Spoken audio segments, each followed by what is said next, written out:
But if you look at creation very closely, there is only now, then there is only here, there is no here and there.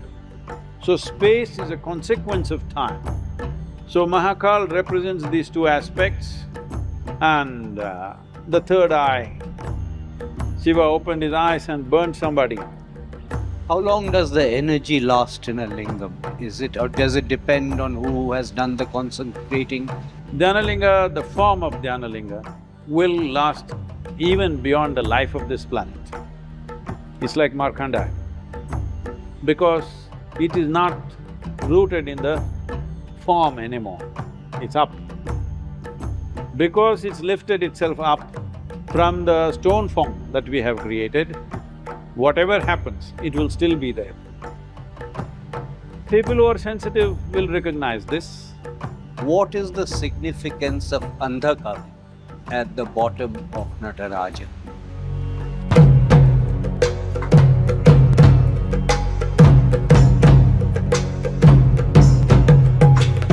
What exactly is a lingam? I'm not necessarily talking about the Dhyanalingam or the Jyothirlingams yet, but in principle, what exactly is a lingam? Is that also transactional? The word linga comes from the word lina. Essentially, it means the form. Everything is a form. This is the form. Why is it called the form? Today it is established beyond doubt. There are scientists who have computer simulations of what could have happened when the Big Bang happened.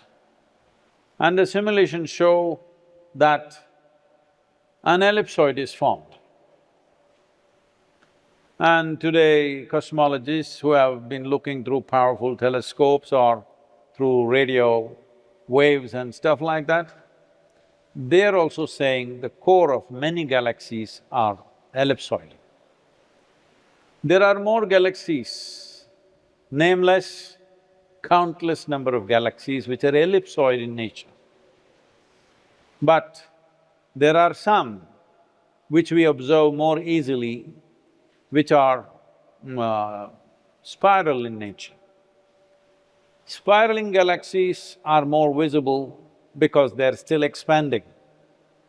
Because they're expanding, they're full of gases which are turning into material, so their stars are burning bright, so you see them more observable. Galaxies which have more ellipsoid core are less observable because the gaseous levels there has lowered, the stars are not burning very bright. I must tell you this. Probably in 70s when the American and Soviet competition or soft war, they call it what, Cold War. At that time, everybody wanting to prove who is scientifically more advanced than the other. Unfortunately, they're again back to the same game now. So they wanted to explore, both the countries wanted to explore a nuclear device, a very powerful nuclear device on the moon. And they would have done it. The only reason why they did not do it is they realized if they explode a nuclear bomb on the planet, it will create a huge fireball like a sun, about the same temperature as the core of the sun, and a mushroom cloud and all this. All this won't happen on the moon because there is no atmosphere. You can't even see in the blast, it may be just a small cracker. So then they gave up because they can't create the drama on the planet. If you looked at the moon today, it is burning with a nuclear explosion and we can claim we did it. That's how crude we've become, all right But they didn't do it. Fortunately, there is no atmosphere in moon. If it blasts, you can't really make out much. So this is what I am saying, where there are no gases, where the gaseous material is limited or thin, there you cannot see the brightness of the burning star. So because of this, The elliptical core, the galaxies with elliptical cores are less visible. Galaxies which are spiral are more visible. But it's well established that the core of most galaxies are ellipsoid in nature, elliptical. Even the solar system is elliptical in its motion. So ellipse is a natural form that happens because when that which is unmanifest begins to manifest, the first form is an ellipse or an ellipsoid. A three-dimensional ellipse is an ellipsoid. And we know this from our experience, that if we become meditative to a point where your contact with your physical body becomes very minimal, you are almost not the body, then once again our energies take the form of a ellipsoid. So this perfect ellipsoid is a linga, as you see, they're sitting there in the water. So, this is called a linga because this is the beginning, this is the end. Or let's look at it this way, this is the front door to creation and this is the back door to creation. You can enter whichever way you want. What specifically is a Swayambhu Lingam or a Jyotirlingam? When we say Swayambhu, it means self-created. That means we did not take the trouble of making a form. We found a natural form which sort of went with the dimensions that we want, and we chose to make that into our linga and a point of worship and a point of power to consecrate that itself as a linga. When you say Jyothirlinga, well, today there is a very very narrow understanding what this is. There are only 12 Jyotirlingas. It's not like that. Anything… Jyoti means light. Why light is important to us is because our visual apparatus are such that we can see things only when there is light. If you were made like an owl, we would not value Jyotirlinga, we would want dark lingas, all right? So because we can see only when there is light, when a linga becomes a source of light for us, allows us to see things, allows us to experience things, allows us to perceive things beyond our normal perception or experience, then we call it a Jyotirlinga. Are there only 12? Not necessarily. 12 has been created as a part of the tradition because these 12 lingas have their Kumbhabhishekams and special events. So because the 12 parts of the zodiac and the 12 months in a year, we have limited it to 12, otherwise it'll become too many to visit. Each one of them typically has a story. So do you have a favorite story connected with any of the 12 Jyotirlingams? We are not going to pick one over the… No, not like that. I am completely spiritually ignorant.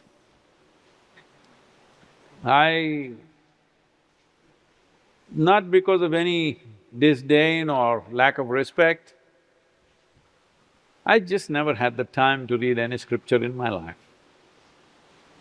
If I have time, I close my eyes and sit, because this scripture was written by Shiva himself. I don't wish to read any other scripture because I know human beings are capable of distortion. I'm sorry, I'm not talking about the book. No, we don't want to talk about the book. They can read the book, they can't hear I'm you. saying human mind is such, no matter how sincere they are in what they're doing, they can still distort things. This is the nature of human mind. Because information comes in bits and pieces, to assimilate all that and make a perfect picture is nearly impossible. So, this was written by the Creator himself. So I only read this. If I have time, I read this and nothing else, because this is a microcosm of creation. And if you read this for 1,000,000 years, it will not be complete. So I have not found time, but I went to Ujjain because my guru went there. And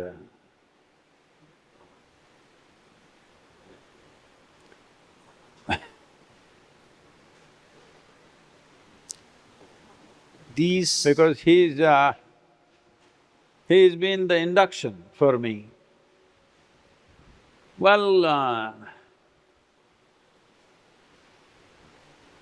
everything, sadhanas and studies and everything was done elsewhere, but without that induction, nothing happened.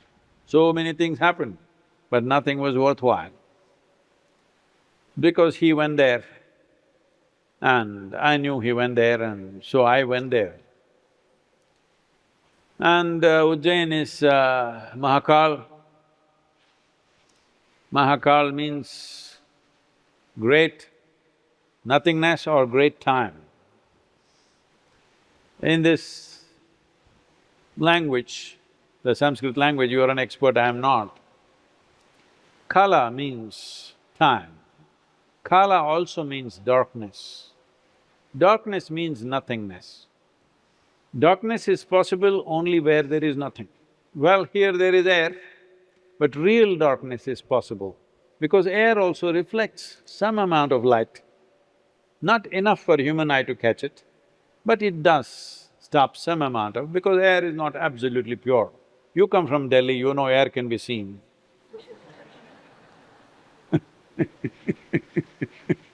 Air is a visible element in Delhi. So, space is darkness because there is nothing. So, kala means time, kala means darkness, kala means space. We have the same word for space and time, or time and space. So he is Mahakal. Where he is empty, well, everybody has definitely heard about Shiva means third eye, it's become symbolic. So artists draw one big eye here.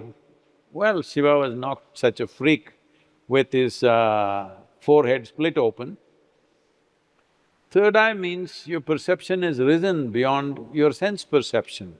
These two eyes can see only what stops light. See, right now you can see my hand because it's stopping light. You cannot see the air because it's not stopping light. It's as simple as that. So only that which is opaque you can see. That is a very limited way of seeing, where 99%, 99.9% of the existence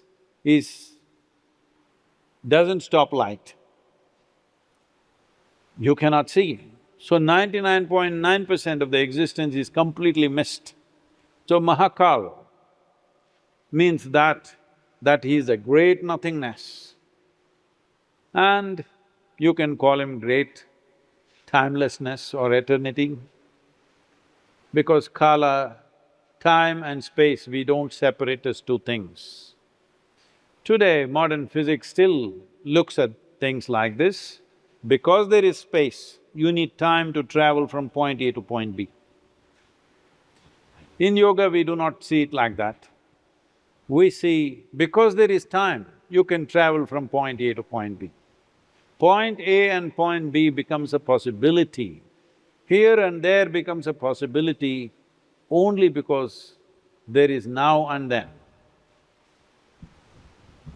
Only because there is now and then, here and there becomes possible. But if you look at creation very closely, there is only now.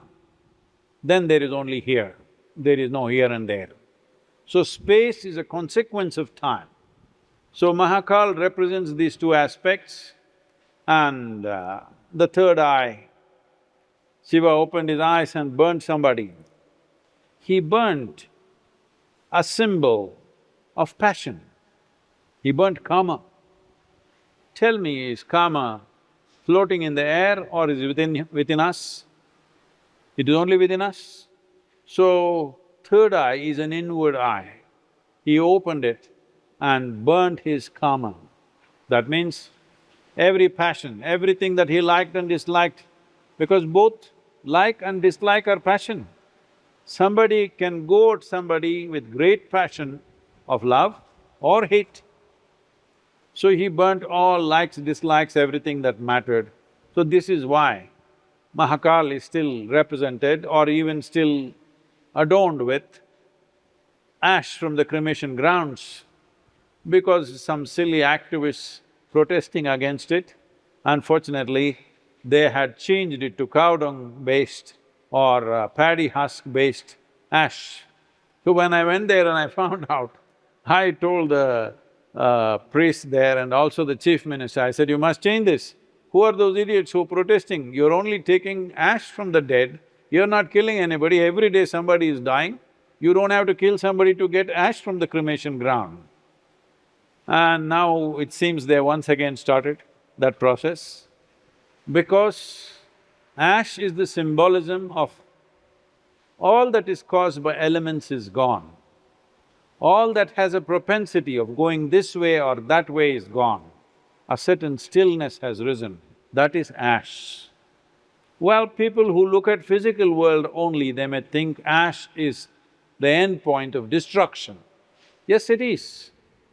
In a way, Shiva means that, the end point. This is why he is referred to as the destroyer, but he is also Mahadeva.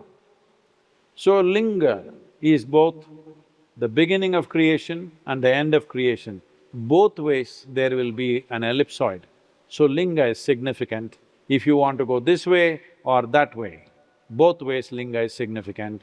Then we learned how to manifest Linga with various qualities, and accordingly, different qualities, whatever people need, accordingly they did. Those cultures which are very focused on material well-being of human beings created Manipuraka lingas. Somewhere as far as Greece, in Delphi, there is a Manipuraka linga. When I heard that there is a navel of the earth, it's called, then when I just heard this name, I knew I had to go there. I went there and they have created a large linga. Indian yogis went there some 4,300 or 400 years ago and created a Manipura linga, which was worshipped and celebrated, but today, due to changes that have happened in the denominations that demographics has taken to, it is just a monument now. So linga is removed from its original place and kept inside the museum. But even inside the museum, it is still reverberating with energy after 4,000 odd years. The fantastic consecration, whoever did it. How long does the energy last in a lingam? Is it… or does it depend on who has done the consecrating? It depends on how it is done. See, if it is done with mantras and pujas and other processes, they have to maintain that, otherwise it'll die. So what about something like the Dhyana Lingam? So if it is done in that way, through technologies of inner energies, if you do it in that way, that also depends on how it is done and what kind of material. If the material is such that it is capable of holding it for long periods of time, it can last very long, beyond what people think of time. Let us say there are lingas. There is a linga in Koina, which is also thrown outside in the garden, which is slightly cracked, even still reverberating. So these are all ancient temples which have been destroyed, and today many other things have been built over that. So this destruction and building of other religious places is not just an Indian problem, it has happened across Arabia and Europe. So, it is just that it happened long time ago, here it happened more recently. So this… how long? What is the age? Well, let me start at the highest level, because you asked about Dhyanalinga. Dhyanalinga, the form of Dhyanalinga will last even beyond the life of this planet. It's like Markandeya, because it is not rooted in the form anymore, it's up. Because it's lifted itself up from the stone form that we have created, whatever happens, it will still be there. People who are sensitive will recognize this, but people need a form to see, otherwise they cannot recognize it, most people. But those who are sensitive will recognize this. Cobras will recognize it. I trust them. They will always recognize. Human beings, if there is no proper temple, if there's no process, if you don't create an atmosphere, they miss everything because they are too enamored with their own cerebral activity. Everyone who follows you knows you're fond of dancing. The Nataraja I am form. not dancing every day, sir. Only once a year I am maybe dancing these days. Earlier I was dancing little more, but these days there's too much crowd. Can't dance anywhere. The Nataraja form is probably one of your favorite forms of Shiva, at least you've spoken about it. So people have asked me, and as I said, it's much better you answer the question, particularly because you have talked about Shiva's third eye. What is the significance of Andhaka at the bottom of Nataraja? So, Andha means blind. When you say Andha or Andhaka, you're talking about darkness or blindness, to be correct.